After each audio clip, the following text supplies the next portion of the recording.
4, 5, 6 എന്നീ 3 സംഖ്യകൾ കൊണ്ട് പൂർണ്ണമായി ഹരിക്കാൻ കഴിയുന്ന ഏറ്റവും ചെറിയ സംഖ്യ, അല്ലെ 4, 5, 6 എന്നീ 3 സംഖ്യകൾ കൊണ്ട് നിശേഷം ഹരിക്കാൻ കഴിയുന്ന ഏറ്റവും ചെറിയ സംഖ്യ. അങ്ങനെ ഏത് രീതിയിൽ ചോദിച്ചാലും നമ്മൾ എന്ത് ചെയ്താൽ മതി, ഇതിൻ്റെ LCM അങ്ങ് എടുത്താൽ മതി. 2, 2, 2, 4 പറ്റാത്ത അങ്ങനെ തന്നെ എഴുതി.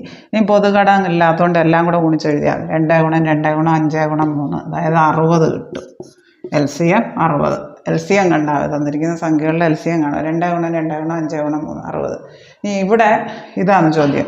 ഇവിടെ 2 ടേമിൽ 21 കോമൺ ആയിട്ട് പൊതുവായിട്ടുണ്ട്. അപ്പോൾ 21 അങ്ങ് വെളിയിലെടുക്കുക. സമം 21 ഇങ്ങ് വെളിയിലെടുത്ത് കഴിഞ്ഞാൽ പൊതുഘടകമാണ്. പിന്നെ ഇവിടെ എന്തുകൊണ്ട്, ഒരു 18 പിന്നെ ഇടയ്ക്കലത്തെ ചിഹ്നം പ്ലസ്. പിന്നെ ഇവിടെ ഈ ടേമിൽ 21 എടുത്തു കഴിഞ്ഞാൽ പിന്നെ 82 അതായത് 21 ഗുണം 18 പ്ലസ് 82 100. 21 ഗുണം 100 2100 വരും.